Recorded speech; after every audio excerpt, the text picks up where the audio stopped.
Imagine que você está voltando para casa depois de um dia cansativo. Seu telefone toca. Na tela aparece o nome de alguém que você ama. Você atende. Mas do outro lado só existe silêncio. Um silêncio estranho, quase pesado.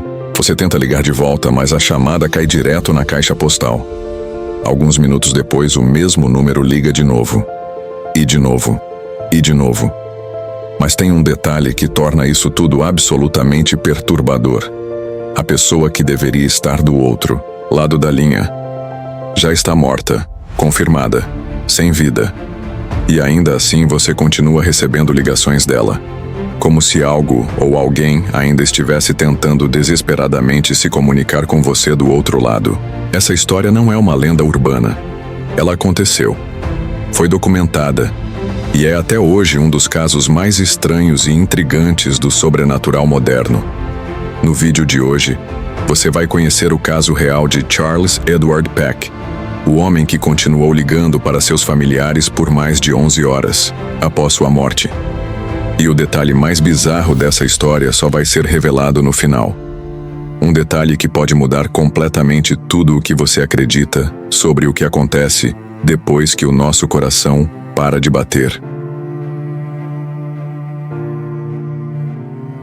Fala pessoal, você está em Relatos Surpreendentes, o canal onde você encontra os relatos mais inacreditáveis, reais e documentados sobre mistérios, superações e fenômenos que desafiam tudo que a lógica científica consegue explicar. Se você é novo por aqui, já se inscreve agora, ativa o sininho para não perder nenhum relato. Agora respira fundo, porque o que você vai ouvir a seguir pode abalar suas certezas mais sólidas sobre a vida e sobre o que existe depois dela. Desde que o ser humano aprendeu a enterrar seus mortos, ele também começou a procurar formas de se comunicar com eles. Rituais espirituais, rezas, sacrifícios, tudo isso foi evoluindo até que, nos séculos mais recentes, surgiram as famosas mesas giratórias, os tabuleiros Ouija e, mais recentemente, um fenômeno chamado EVP, ou fenômeno das vozes eletrônicas. Pessoas de diversas partes do mundo começaram a relatar que gravadores conseguiam registrar vozes misteriosas, sussurros, frases desconexas, às vezes, até respostas diretas a perguntas feitas no momento da gravação. 2 nomes marcaram profundamente essa história. O primeiro, George Meek, um engenheiro que jurava ter inventado um aparelho chamado Spiricom, capaz de manter conversas audíveis com entidades do outro lado.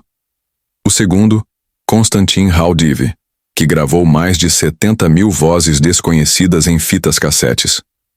E o mais curioso, depois de sua morte, outros pesquisadores juram ter captado a própria voz de Haudive tentando se comunicar do além. Como se a própria obsessão pela comunicação com os mortos tivesse atravessado o limiar da vida e funcionado. E é nesse mesmo universo de comunicação inexplicável que o caso Charles Peck se encaixa. Um homem que, segundo todos os registros médicos, morreu instantaneamente em um acidente, mas mesmo assim, continuou tentando se conectar com os vivos por horas. Charles Edward Peck era um homem comum. Trabalhava como analista na Delta Airlines. Era pai de 3 filhos e tinha planos de se casar novamente.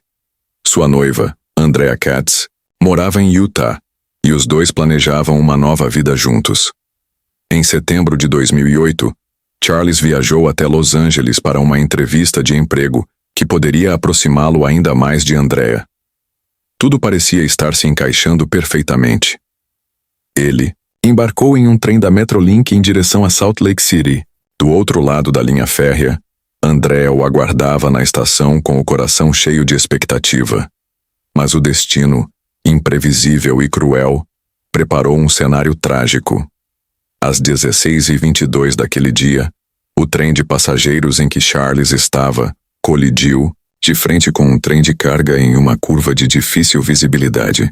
O impacto foi tão violento que 135 pessoas ficaram feridas e 25 morreram.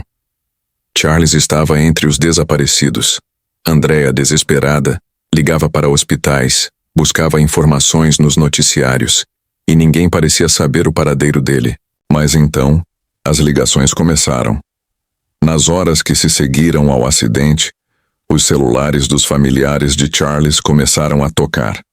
Seu filho, seu irmão, sua madrasta e, principalmente, Andrea. Ao todo foram 35 ligações entre a noite do acidente e a madrugada seguinte. E em nenhuma delas alguém dizia algo. Do outro lado da linha, só havia silêncio. Ou uma estática sutil, como se alguém estivesse ali tentando falar, mas sem conseguir se manifestar. Quando os parentes tentavam retornar as ligações, caía direto na caixa postal. Era como se o telefone estivesse funcionando, mas fora de alcance. Alguns acreditaram que ele poderia estar preso entre os destroços, tentando pedir ajuda. A esperança se misturava com o medo. Afinal, se ele estava vivo, por que não falava? Por que não mandava uma mensagem de texto? Por que não dizia ao menos socorro? E é aqui que tudo ganha contornos ainda mais bizarros. A 1h da manhã, as ligações cessaram. 3 horas depois, os bombeiros localizaram o corpo de Charles preso entre ferragens retorcidas de um dos vagões. E o laudo foi claro.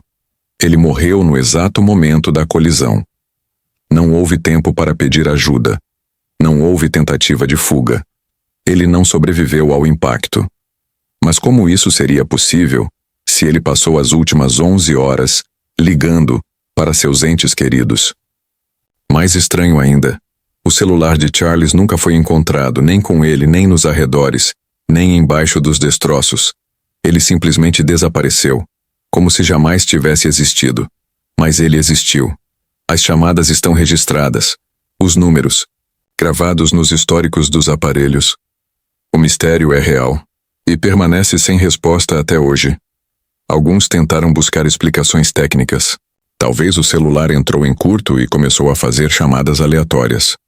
Mas chamadas aleatórias não seriam feitas repetidamente apenas para pessoas específicas da família.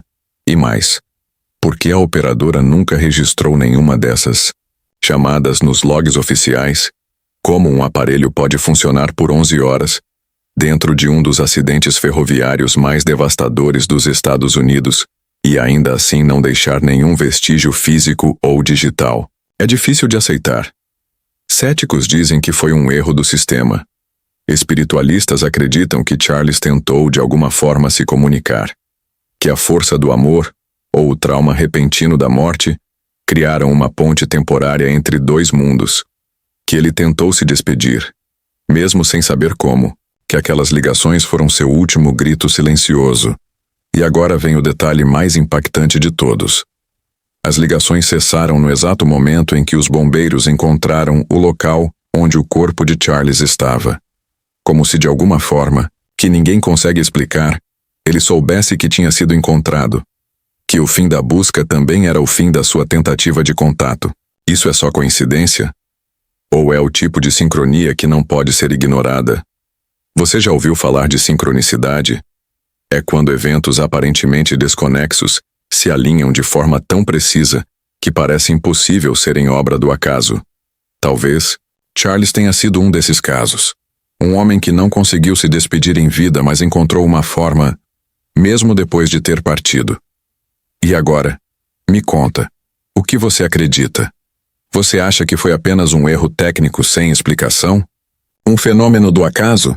Ou será que existe algo que vai além do que a ciência consegue medir? Deixe a sua opinião nos comentários porque eu leio todos eles. E se essa história te fez arrepiar, já deixa o like, compartilha com alguém que ama mistérios como esse. Toda semana você vai ouvir aqui histórias reais que desafiam tudo que a gente pensa sobre a realidade. A gente se vê no próximo relato surpreendente. Até lá. E cuidado quando o telefone tocar à noite. Nunca se sabe quem está tentando falar com você.